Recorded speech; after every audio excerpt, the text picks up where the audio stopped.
This is Mavic Air 2. You may have some questions, like, So what's different? well, let's start with the larger sensor. There's a lot more pixels, 48 megapixels to be exact, which means you can do this.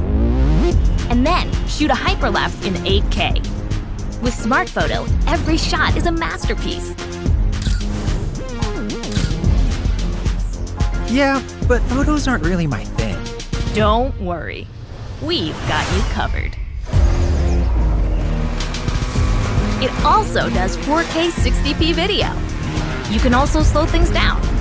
Way-do. And yes, there's HDR video. How's the flight time? It's fantastic. You're looking at up to 34 minutes in the air, a new record for the Mavic series. We've added OcuSync 2.0, so you can fly longer and see clearer. What if I'm not a great pilot? That's where Focus Track comes in, so you can fly like a pro. Or just press a button. Here's the best part: automatic obstacle avoidance. Okay, but what do I do with all these shots? Here's an idea. Use the DJI Fly app to edit and share your moments with just a tap. So, what's different?